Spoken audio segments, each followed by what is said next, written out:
Welcome to Novara Live. I'm Michael Walker, and on this Monday evening, I'm joined by James Meadway. James, how are you doing? Very well, thank you. How are you, Michael? Very well. I should say my mum's a fan. She says, James Meadway always got so much to say. And she meant that in a good way. Oh, right. Okay. Well, thank you to your mum then. Perfect. Let me tell you what we've got coming up tonight. A pretty awkward moment for the Tory Immigration Minister, Robert Jenrick, a pro-car activist who has attacked ULEZ cameras, has been shown on Talk TV. This happens while anti-SUV activists deflate Land Rover tyres. If we back one form of direct action, do we have to back the other? We'll also be looking at the situation in the West African nation of Niger after a military coup took place. So stay tuned for all of that. This show has a lot of range, I can tell you. The first group of asylum seekers to be housed on Suella Braverman's Bibby Stockholm barge in Dorset have today been taken on board. The government had reportedly expected 50 asylum seekers to arrive on the ship today. Those moved to the barge were sent a one-page notice letter that didn't tell them the reason for being moved, nor the date it would happen. They also weren't told that the Bibby Stockholm was a barge. Protesters haven't made it easy for the government to carry out its plans.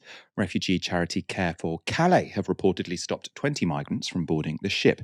And local activists from nearby Portland turned out to make their objections clear.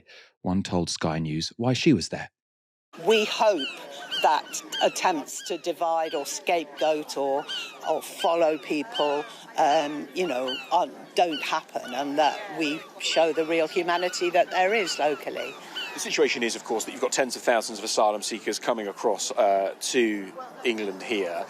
They obviously have to be housed somewhere humane. Actually, if you look at the airfields and the barges, it's a tiny fraction of the 50,000 or plus who are currently in hotels at £6 million a day. What's your group's solution as to where these people... Really simple.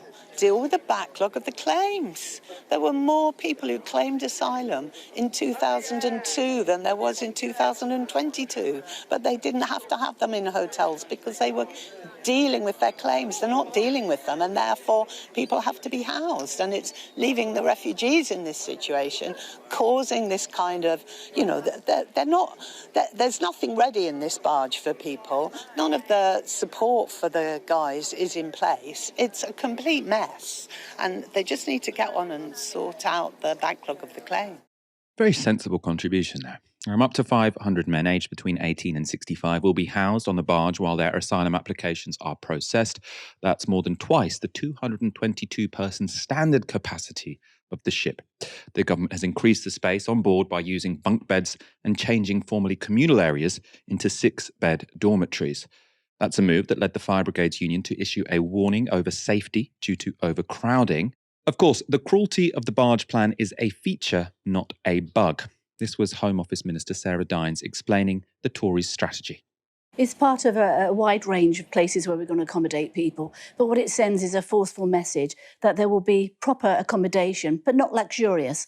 Luxurious hotel accommodation has been part of the pull, I'm afraid. There have been promises made abroad by the organised criminal gangs and organisations which are trying to get people into the country unlawfully. And they say you'll be staying in a very nice hotel in the middle of a town in England. That needs to stop. And the barge is just one of a wide range of other measures.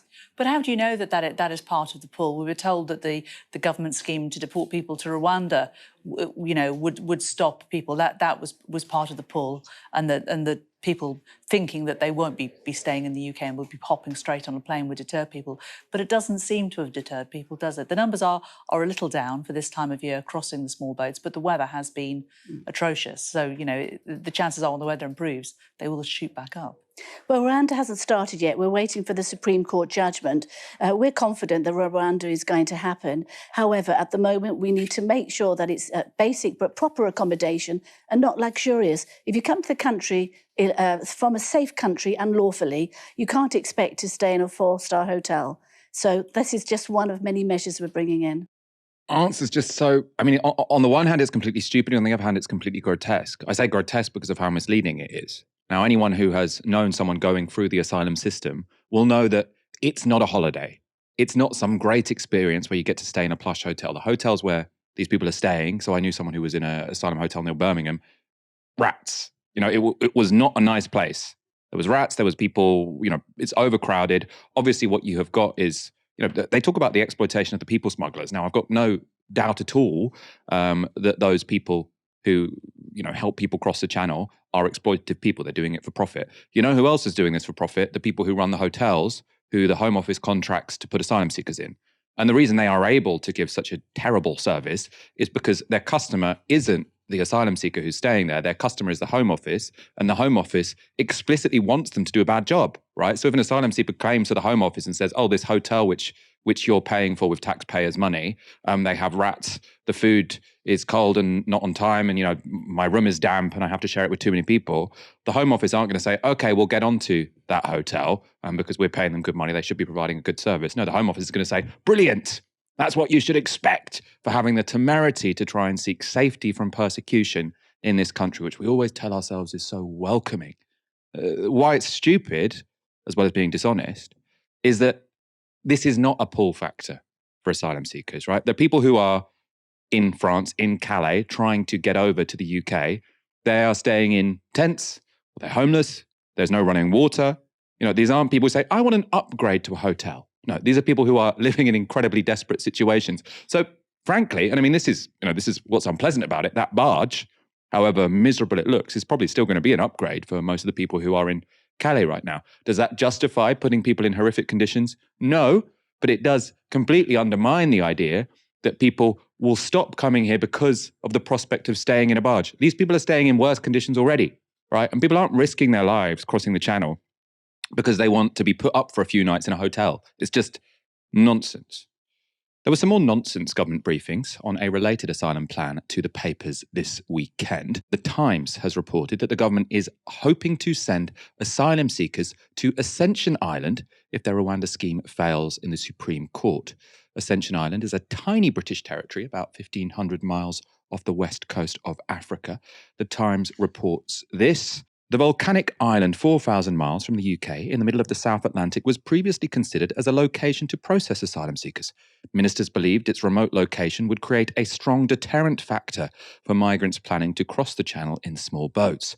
Using Britain's overseas territories forms part of a range of Plan B contingencies that have been discussed by ministers and officials in case the government's policy to deport migrants to Rwanda has to be abandoned. It's not just the Ascension Islands, though, on the list of potential deportation sites. The Times goes on to say this: the government is also in negotiations with at least 5 other countries over a similar deportation deal to the one agreed with Rwanda last year, the Times understands. This involves sending asylum seekers on a one-way flight to another country rather than taking them to an overseas territory temporarily. Under Boris Johnson's government, the Foreign Office had engaged in advanced talks with 6 countries, including Rwanda, about a potential migration relocation scheme. Ghana, Nigeria, Namibia, Morocco, and Niger, which is currently in the throes of a military coup, were also understood to have been involved. In a Radio 4 interview, Sarah Dines had this to say about that story. Ascension Island, a British overseas territory, is that part of a Plan B if the Rwanda policy doesn't materialise for whatever reason? We're thoroughly committed to seeing the Rwanda agreement through. We're confident that the offshoring is lawful. The High Court and the Lord Chief Justice agreed that offshoring this sort of application is thoroughly lawful in Rwanda, and that's what we're looking towards. But of course, as a responsible government, we're looking at additional wraparound measures as to see what else may also be available. But we are thoroughly committed to the Rwandan agreement. So these other measures, because we've known before that there are other countries that were possible alternatives to Rwanda, but the idea of Ascension Island, and clearly someone has briefed 2 newspapers this morning on this basis, that would be different, wouldn't it? That would be offshore processing of UK asylum applications. It wouldn't be fair or right to actually go into any discussions as to any individual alternatives to Rwanda, because we're thoroughly committed to Rwanda. But the government, as you would expect, is talking to lots of people and making plans, as you would expect. It's proper government to do that. Someone has briefed 2 newspapers this morning, so this is now in the public domain. At least these reports are in the public domain. Are there alternatives being considered which are about the offshore processing of UK applications? Is that a possible Plan B? I wouldn't like to say alternative or Plan B, because our plan is Rwanda, which we're confident is going to work. But of course, we're looking at additional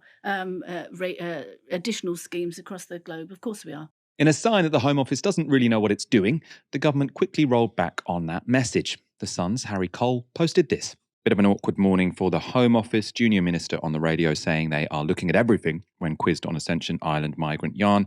But spin doctors trying to kill the story, saying it's nonsense and never going to happen and was abandoned in 2020. So mixed messages from the Home Office. What do Labour think, though, about the barge? Well, Shadow Immigration Minister Stephen Kinnock told Sky on Sunday that Labour wouldn't immediately shut it down.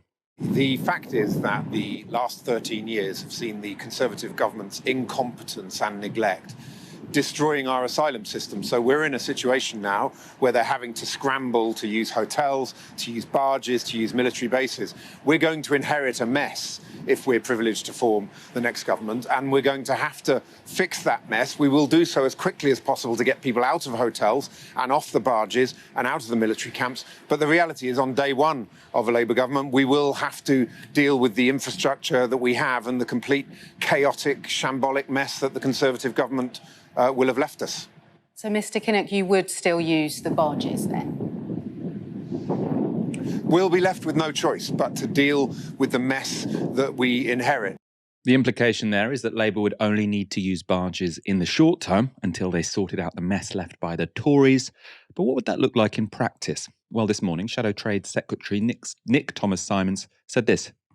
They have 173,000 people now who are in the backlog in our asylum system. That's the reason that they've ended up having to use hotels and bases and now this barge. They are there because of their chronic failure. What they actually need to do is, instead of the gimmicks, instead of the headline chasing, they need to put a proper plan in place to get that asylum backlog down. In the first instance, rather than the £140 million they've spent so far on the Rwanda plan, and by the way, they've sent more Home Secretaries to Rwanda than they have people, they need to use that money for a new cross-border crime unit that could actually tackle the model, deal with the model of the criminal smuggling gang so that fewer people are going into that perilous crossing on the English Channel. Secondly, get the asylum backlog down, and do that by making sure you have things like fast tracking, where you've got returns agreements in place with, say, a safe country like Albania, speed those through the system.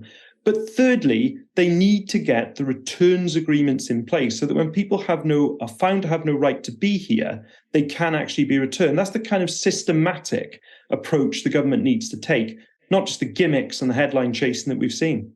So, what do the experts make of asylum seekers being housed on the Bibby Stockholm? Earlier today, I spoke to G.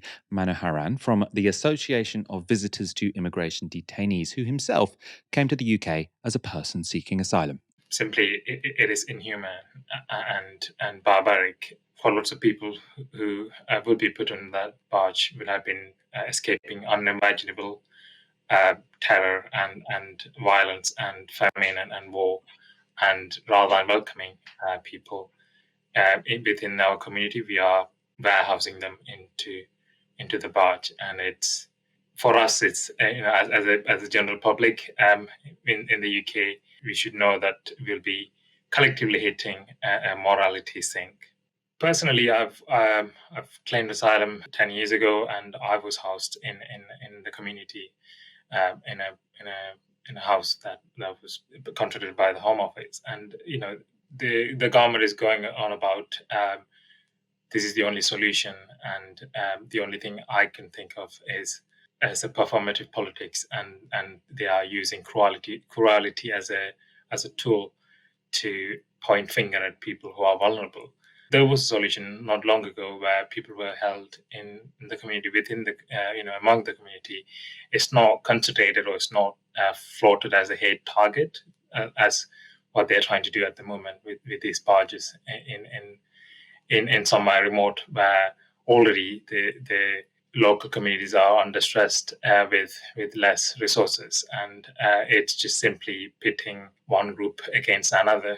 People should be housed and welcomed in the community, and that's probably is a better solution and a humane solution than what they have proposed, and what they are trying to do, that by sending at least 5 people today to these barges. James, the barge seems to have replaced Rwanda as sort of the rallying cry of the Conservatives trying to raise the salience of migration and asylum boats. I mean, will it work for them politically? Will it have any impact at all when it comes to, the actual speed at which we process migrants or the cost of housing people while they wait for our sclerotic Home Office to deal with their cases? No, I mean, look, on that one, is it going to have any sort of practical impact? No, not at all, for all the reasons that yourself and your interviewee have detailed. I mean, the explosion in cases in the backlog over the last few years, and it's gone up about 5 times in the last few years, is not so much from the fact we're getting a lot more people applying. That has risen. It comes from the fact that the Home Office basically is sort of falling apart. Sclerotic is exactly the word that you'd use there. And this is part of the story about austerity and about the lack of trained staff and about the lack of decent procedures to get people processed rapidly there. That we now have one of the worst backlogs of any European country. So that's not going to be solved by saying, oh, here's a stinking great barge to put too many people, as it turns out, in. That doesn't make the slightest bit of difference there. I think your interviewee was completely correct. This is a performance. This is designed to look cruel and horrible, a theatre of cruelty, something that's a distraction from the very real failings out there that looks like you're doing something that taps into, I think it must be a chunk of people sort of must be out there somewhere with some bad kind of instincts and ideas about this and thinking of what we would need to do to try and solve this problem, actually not solving the problem at all and making a nice sort of song and dance about the whole thing all the way through to the election. There's not very much here that works in any real practical sense, let alone any sense where you might think we ought to be caring for people. We ought to have a moral concern about what we're doing. And I mean, what do you make of the Labour position? I mean, lots of progressives will be looking at the Labour Party and sort of tearing their hair out because they're saying, why can't you just defend the human rights of people seeking asylum? Why are you constantly making the practical argument? At the same time, they can plausibly claim that their strategy is actually in the interests of asylum seekers because what they're trying to do is get elected and then, the least you can say for them is I don't think they will have the same desire as the Tories to make this an issue. We've often talked on this show about the fact that this backlog of asylum seekers, I mean, potentially it's because of austerity and because of government incompetence. It could also be because the Tories actively wanted to create this crisis because they think that it helps them in elections. I can't see Labour having the same incentive structure, whatever it is that they believe about this. That's basically right. I mean, look, it's a sort of fairly minimal thing to go for, by the way, which is that we will make sure this system that should work in this way does in fact work in this way, that we will get the backlog down. And that is actually, that is actually better. If you talk to people who are asylum seekers, you can see that it's not great to just be sort of stuck in this weird, horrible limbo, used, by the way, as a political football, as sort of, pointed at and jeered at and subjected. In some cases, we're seeing protests by the far right outside hotels that people are housed in. The hotels themselves are disgusting. So, of course, it's better to process quickly. But this feels like a fairly minimum bar to get over if you're saying, oh, we're going to make the country better and different after the next election. And if you want to stretch that a bit, then you do have to get into the question of like, well, what kind of country are we? What are we doing to actually welcome people? What would a genuinely humane, caring system start to look like? Can we shift the balance of the political argument away from scratching around to find some scapegoat, some of the most desperate people out there, and point at them and jeer and yell about it? Could we do slightly better than this? On that score, Labour isn't going anywhere near this stuff. They're going, we're going to get the baseline competence. Okay, fine. Glad to have a bit of baseline competence. That'd be nice. A Home Office that wasn't completely dysfunctional in a cruel and horrible way. Congratulations. But you could do a little bit better than this. What could they do? What would you be advising them? I'm not sure if the current, you used to be a Labour advisor. It's a very different sort of administration and organisation then. If they were still seeking your advice, what would you be telling the shadow Home Secretary? I mean, one of the ones here is to get out of treating this purely as a Home Office issue and start to talk a little bit more seriously about the manifest other failings in our economy and what the things that have been going wrong are, and start to have a more serious argument about why people aren't being paid enough. I think you have to treat the issue of migration and refugees and that set of things here, which the Tories want you to talk about in this particular way, get out of that and start to address a rather different kind of politics, to talk about class in a serious way, to talk about inequality in a serious way, and and to suggest what you might start to do about it. That's the big picture part of that. On the specifics, there are things like, can we come up with better arrangements with France? Can we start to think about what a Home Office that worked might look like? And would that include even having the Home Office? There's a case here for saying this thing is so dysfunctional, it needs a really thoroughgoing reform, it needs breaking up, it needs changing in a really systematic way to try and improve all of this. Can we get out of a politics where we have to, and you can see what the government is trying to set up for Labour in this one, where it's a grand conspiracy involving sort of Keir Starmer, the inevitable lefty immigration lawyers, the people smugglers. Can you start to seriously challenge that rather than just point out you'll run the system a bit better? These are big political questions, I think, that it would require quite a different political approach from Labour to get to by this point. I don't think we're going to get there with Keir Starmer's Labour, let's put it that way. The West African nation of Niger is in the grip of a military coup. In late July, soldiers from the government's presidential guard deposed elected president Mohamed Bazoum in the former French colony's capital, Niamey. Hundreds of the coup supporters arrived in the capital shortly thereafter. French flags were set alight and the French embassy came under sustained attack. Some supporters also carried Russian flags, though it's unclear whether that indicated Russian support for the coup or a request from some people for Russia to help Niger maintain military rule. The Economic Community of West African States, or ECOWAS, suspended Niger from its organisation after the installation of the new military leader, Abdourahmane Tiani. It also imposed a 7-day deadline threatening military action if the elected government was not restored. ECOWAS is usually composed of 15 states, including Niger, but since 2021, Mali, Burkina Faso and Guinea have all been suspended for having coups of their own. Mali and Burkina Faso, who share borders with Niger, have sided with the new rulers of Niger and opposed the ECOWAS deadline, saying any military intervention would be a declaration of war. Guinea has refused to cooperate with ECOWAS sanctions. In response to the threat of military action by ECOWAS, Niger has closed its airspace. Meanwhile, the US and UK embassies have evacuated their staff. The new military government has also broken ties with France, who have suggested they would back any action from ECOWAS. French President Emmanuel Macron has called the coup, quote, perfectly illegitimate, and has warned that he will, quote, not tolerate any attack on France and its interests in the country. And as for those interests, well, Niger is economically poor. Nearly half of its 25 million citizens live on around $2 per day.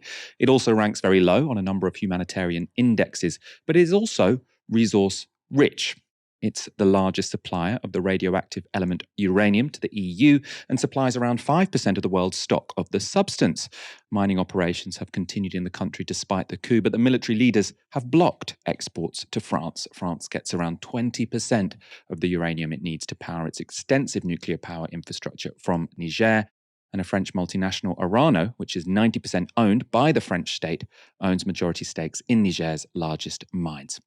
Niger's geographical position is also of strategic importance. Its neighbours have worked with the state to curb a resurgent Islamic State to the north of the Sahel region, as well as Boko Haram to the south.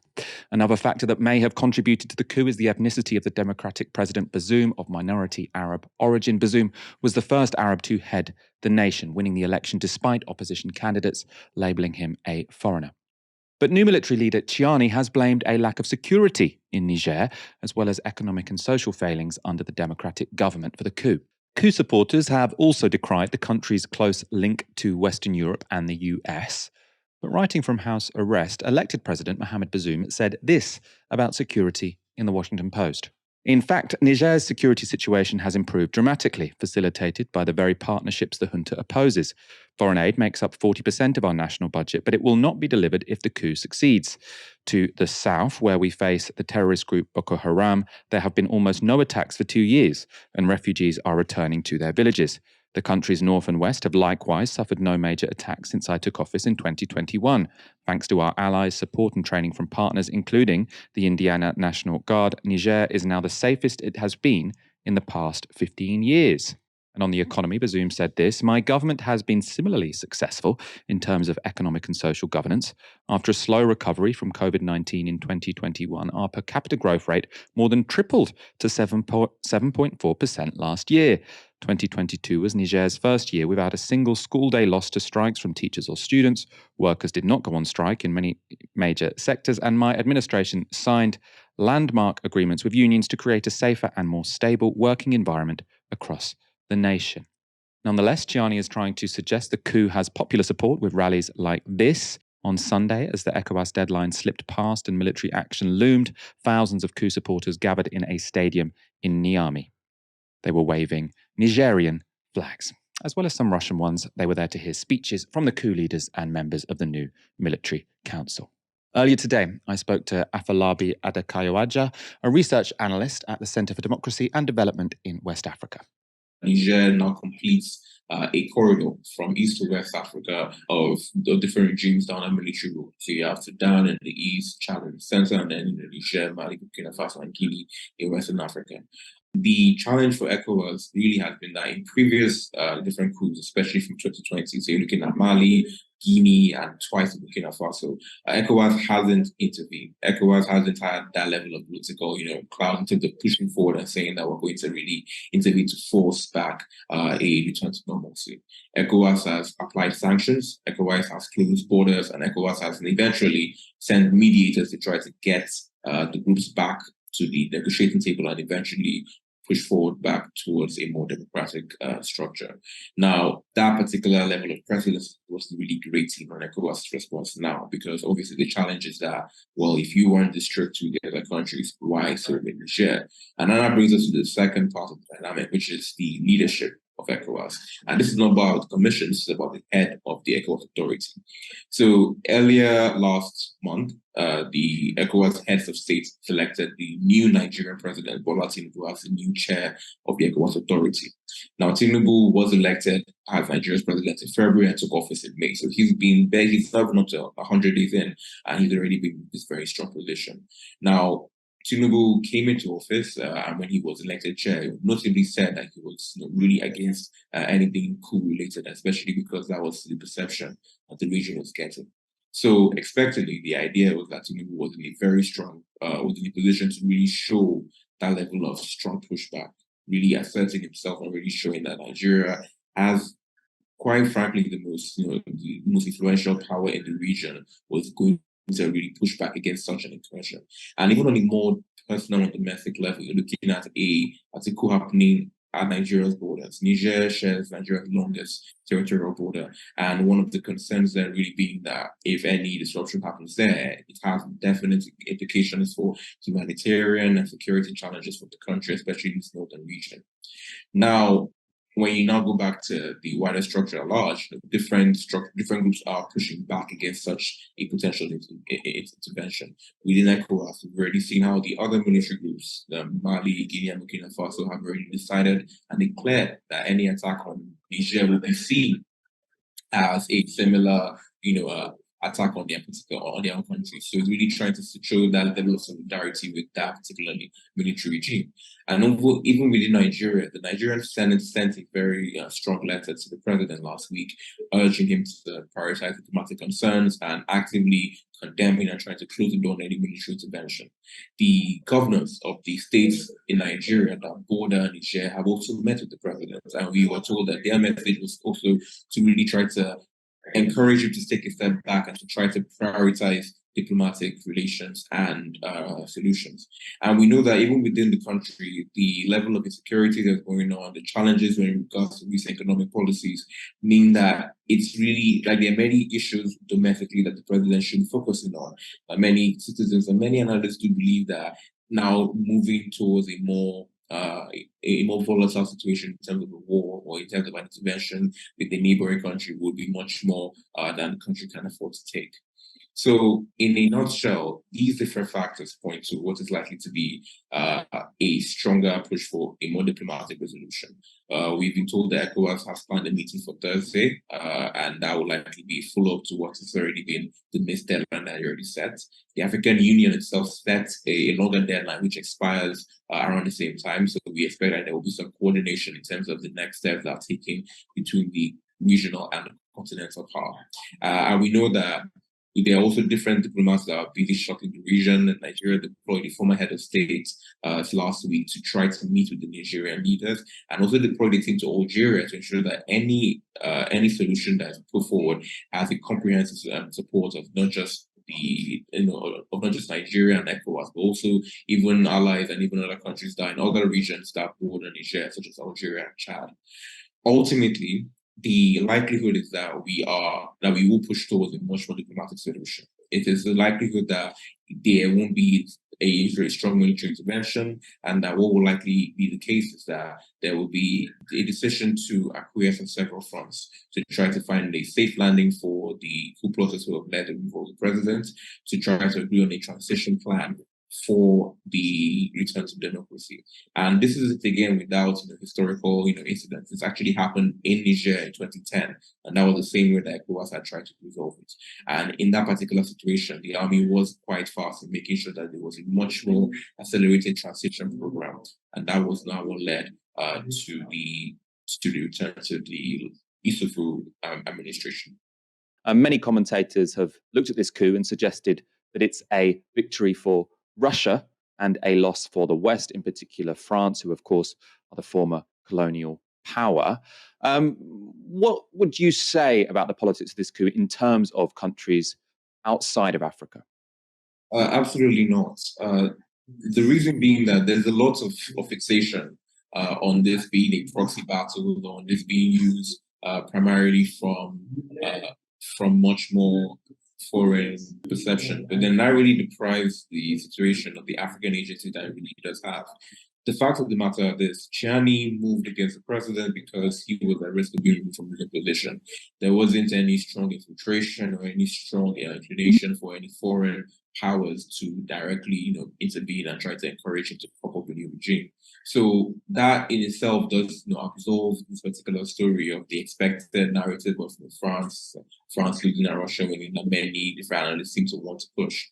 The second thing really is that the reality of the geopolitics in the region is such that Niger is in a very strategic position. So even beyond it just being a haven for any Western interest, even within the region itself, you have different countries that are quite concerned about the fact that now almost all of them will be bordering countries that have experienced coups in the last 3 years if this is allowed to continue. So there's a possibility, and there's a very strong inclination for many countries to try to curb that particular reality.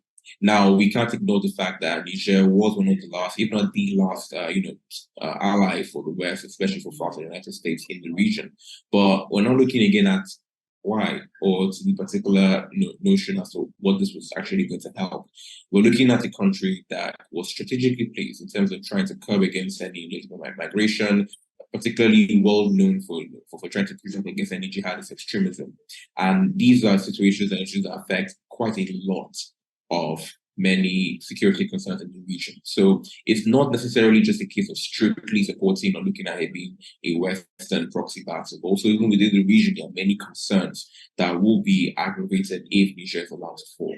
And I think a last point that is really important to note is that this coup really just establishes a pattern of younger leaders assuming positions when coups have taken place.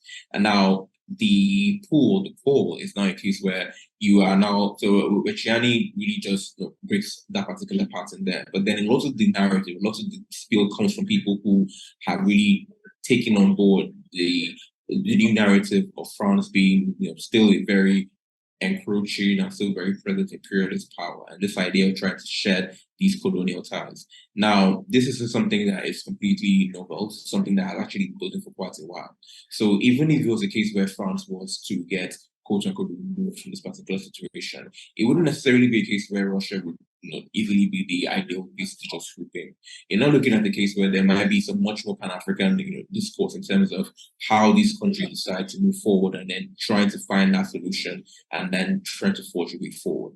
Now, one of the other points I would also touch on is the fact that even besides the whole Russia and France discourse, it would be very unwise to ignore other countries that have played a very important role in the region and in the country. Saudi Arabia and the UAE have been really influential in trying to support and even carry out many investments in the region, such as the Kandaji Dam in Niger, and then obviously you have the rise of China. That's played a very important role economically across many countries in the region, and has given no inclination that it intends to really wind down its investments there. In a nutshell, what we're looking at is a situation that is really have been really driven by African agency, but definitely has in a very integrated and ever-connected world. The geopolitics mean that this situation is evolving, and it's something that will likely be much more fluid and something that we really can't put a very firm grip on until it is resolved. London's ultra-low emissions zone has become a bit of a political football. The expansion of ULEZ, which fines especially polluting cars to drive in the capital, was blamed for the Tories holding Uxbridge, but before that, it had long been a bugbear of the right. And anti-ULEZ activists are now taking matters into their own hands. This footage, shared by the Murdoch-owned Talk TV, shows a balaclavaed person climbing up a lamppost and removing a ULEZ camera. We're told it's filmed in Brockley, and that the activists, or vandals, depending on how you look at these things, is from a group called the Blade Runners. Talk TV also had a guest on to discuss the footage. This is leader of the Reform Party, Richard Tice, speaking to Mike Graham.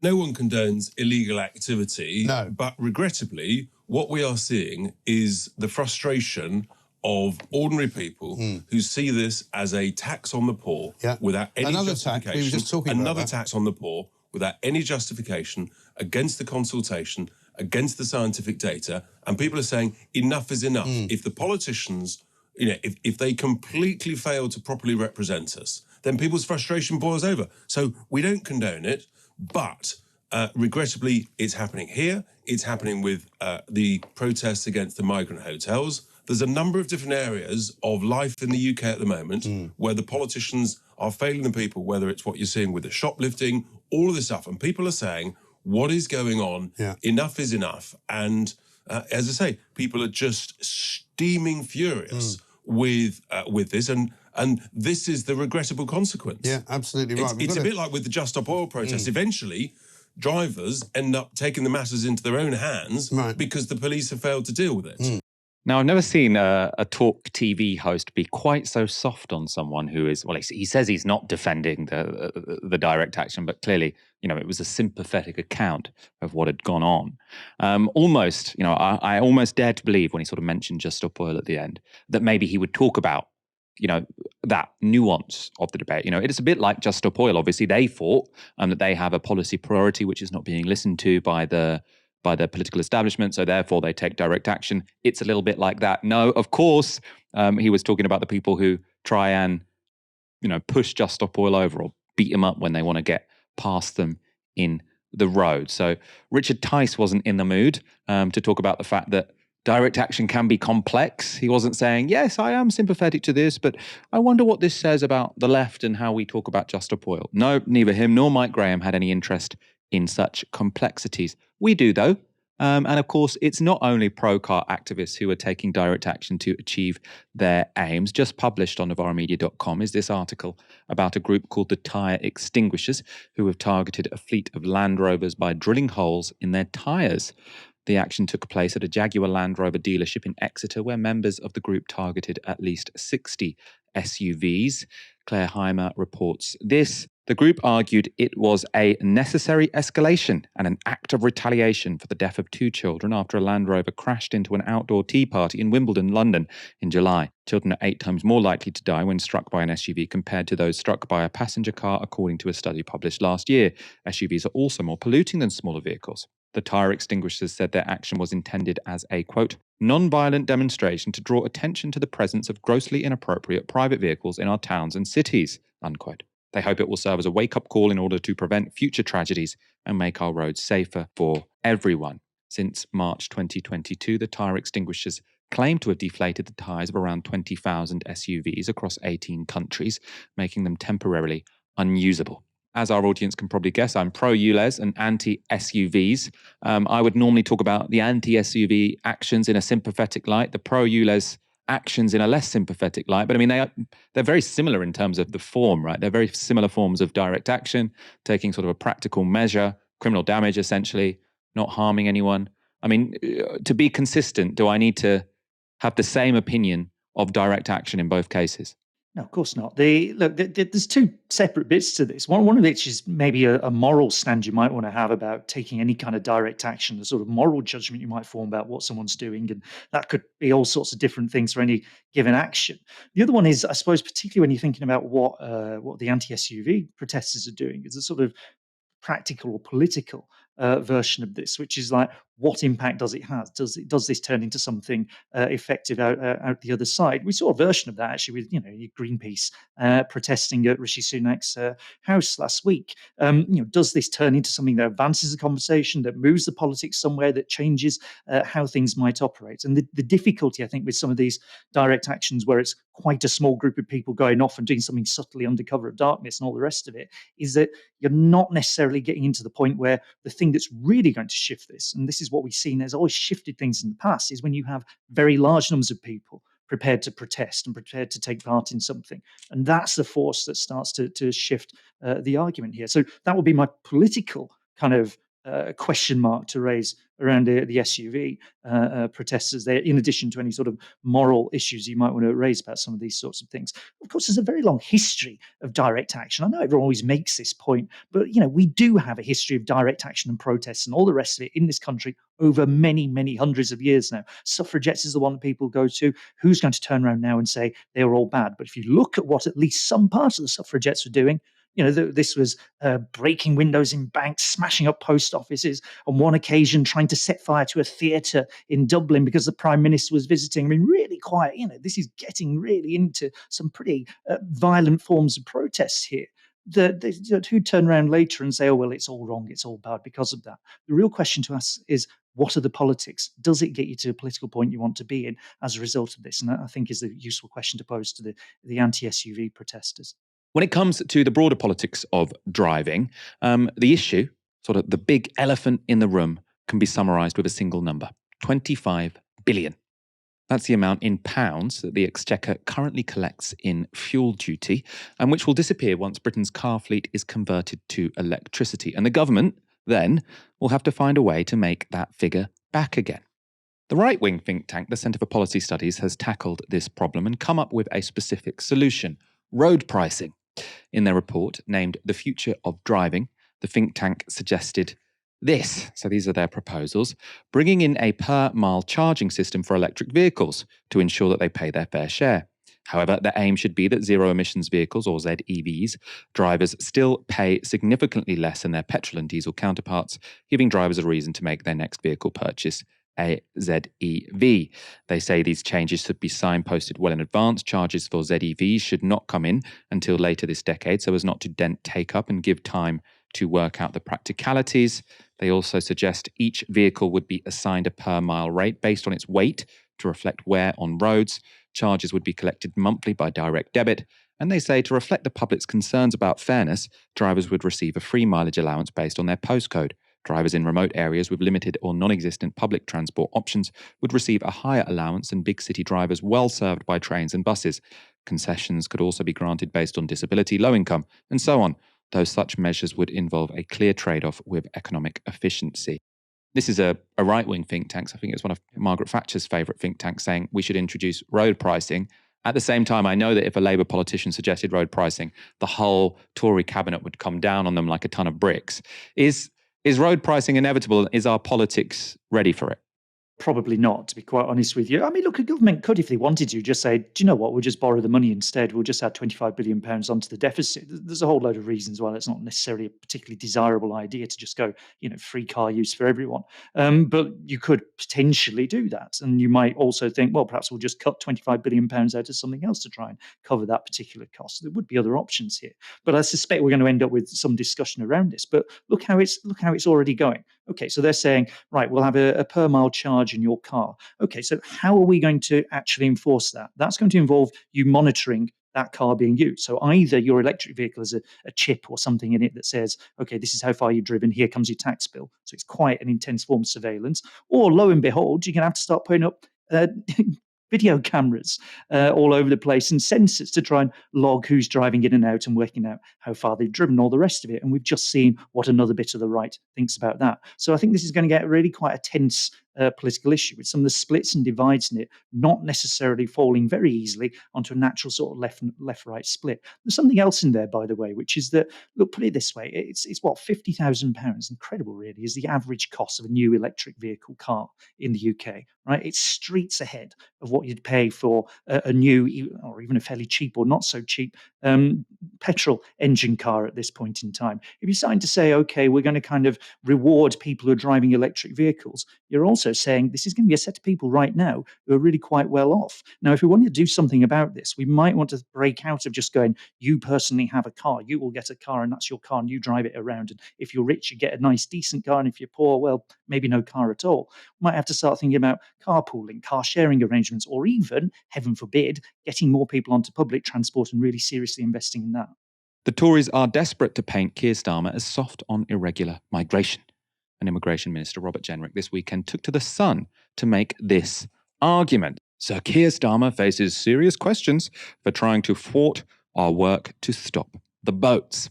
A key claim in the article is this. So Jenrick writes, today we learn that a top lawyer who advised Labour on anti-racism policies is at the forefront of efforts to stop people being deported to Rwanda. Now, that's the second sentence of the article, so a key claim. But bizarrely, Jenrick offers no more detail about who this person might be. Jenrick went on to repeat the claim on LBC, and the host, Andrew Castle, tried to clear the mystery up. It's also by Keir Starmer's, one of his closest advisors, who is involved in that legal action. So the Labour Party... What's his name or her name? ...implicit in trying to prevent this approach. Well, perhaps they disagree with your policy, so they're using all means to stop it, which is fair enough within the confines of the law. Who is this person? Who is Sir Keir Starmer's friend? They should be on it. Well, they've sat on a number of boards that are linked to the... So I don't know, Robert, what the name of this person is, so we could look up the story. I wonder if you could tell us the name of this person so we can have a good look at it. Well, you can read, if you'd like, my op-ed in today's Sun that talks about Sir Keir's advisor, who sat on a number of panels with him. But the point I'm making here is that the Labour Party's approach is one whereby they support all of these efforts to prevent our efforts to stop the boats. And, I think that people just have to be honest about that. That's going to make life much more difficult to take forward the policy that we're pursuing. Sir Keir Starmer, you say in your op-ed in The Sun today, page 14, faces serious questions about his links with charities and lawyers who've campaigned to thwart our work to stop the boats. Today we learned that a top lawyer who advised Labour on anti-racism policies is at the forefront of efforts to stop people being deported to Rwanda. Where is it? Where is the name here? Well, it's in the article. What is the name? Please, what's the name? Now, Andrew Castle was there sounding quite so exasperated because the name of the lawyer, so central to Jenrick's piece, this is the person who Keir Starmer is supposed to be allying with, it's not in the Sun article. But given it's not there, Jenrick could surely just clear up the mystery by telling us himself their name. He wrote the article, of course. If a sub-editor took the name out, he could tell us, no? Surely. Well, let's see what happened next. I don't think you've named... It's illegal. Robert, I don't think you've named this person, Sir Keir's mate, who's trying to thwart all your cunning plans to stop people getting in boats and coming over here. I don't think you've named the person in this article. Either that or some sub has taken it out. So I'll ask you again, can you just name the person that you claim in your article is stopping people being deported to Rwanda, who is a mate of Sir Keir Starmer? Can you just give me the name? Well, it is actually named in the article that we've seen, and also where is it? What's the name? What line? What paragraph? In the Home Secretary. Well, I'll send it to you so you can see it. This is the absolute mystery to me. I don't understand why that is. Why don't you want to name that person when you say that person's name is in that piece and I can't find it? Why don't you want to name that person? Well, I'm sorry to be so stuck on it. No, I understand, but you'll be able to find it online if you take a look. It was really bizarre. You can't find that name if you look online. And I mean, I assume the reason the Sun, if what it seems like is maybe Robert Jenrick thinks he put the name in the Sun and then maybe the Sun's legal people said, I don't think we can say that about that person. So they just made it an anonymous claim. And then Robert Jenrick, not really knowing what was going on, didn't want to name that person himself because he didn't want to be subject to any kind of legal complaint. Now, we've obviously seen this from The Sun with the Hugh Edwards story. They were writing a lot of, in many ways, spurious allegations against someone, but they didn't want to name the person because they knew that then they would be subject to legal complaints. So they made it about an anonymous BBC presenter. These are much less damaging claims than they made about Hugh Edwards. But here now we've got this lefty lawyer who's been supporting people crossing the channel on boats or whatever the allegation is. They don't want to name the person, I would presume, because they're not that confident in the accuracy of their claims. James, what did you make of that performance from Robert Jenrick? It's worth, I think, emphasising as well, the current Minister for Immigration. This isn't just some backbencher who wrote a little blog in The Sun. This is the current Minister for Immigration. It seems very unprofessional to me. You would have thought one of your most basic bits of preparation is you might well get asked to name this person. You might well get asked to describe this person. Like if you're going into the interview, this is going to be a thing that comes up. But it just seemed like he didn't really seem aware that the name wasn't in, which suggests probably he didn't really write the piece himself. And as you say, perhaps a Sun lawyer at some point just did a quick, we can't really say this about someone alleged to be one of Keir Starmer's closest aides. This sort of nonsensical journalistic description tagged on there. I don't think the person who this may or may not be has actually been named anywhere yet. So goodness knows what's going on. But yeah, a real lack of preparation, like just missing the most basic thing you're likely to get asked in any interview. It isn't like, oh, this mysterious, all-powerful person secretly controlling Labour policy. Can you name them? Is the next sort of thing to get to. Yeah, completely bizarre. And obviously he's in charge of Britain's immigration system, which is, we say that the Labour line that the government's problem is competence is very much limited. In many ways, it would be better if they made a moral case for the kind of things, or a moral case against the kind of things the Conservative Party are doing. But if you do want to make an argument about competence, the Tories do make it very, very easy. This issue of sort of tarring Keir Starmer as friends of lefty lawyers who are the enemy of Britain, is it going to work, James? The Tories do seem to think it's got legs, but I'm not sure how much it's sticking. It works if Labour lets it work, and they do sort of react to this stuff by sort of desperately trying to come out and say how not like the Tory stereotype they are. They've got real sort of paranoia that's developed around this. For instance, Keir Starmer describing Just Stop Oil as contemptible for daring to suggest that we shouldn't, in fact, indeed, every last bit of fossil fuel we can out of the North Sea, given the climate crisis and all the rest of it. I mean, that's a very strong word to use. Massively over the top, whatever you might think about Just Stop Oil or whatever, massively over the top, clearly a kind of overreaction to the Tory attempts to provoke him on this. So I presume there's something going on with this as well. They expect the Labour leadership, in the way that they are hypersensitive to this stuff, to massively overreact. And of course, that doesn't actually benefit Labour very much, but it does mean the Tories can keep the story going, and they can keep this going for some period of time as an election comes up in 18 months or so. And everyone on the left gets demoralised, which they don't seem to mind at all. James, thank you so much for joining me tonight. It's been a pleasure as always. Of course, very good to speak to you again. And thank you everyone for watching this evening. Come back tomorrow for another live stream from 6 p.m. For now, you've been watching Novara Media. Good night.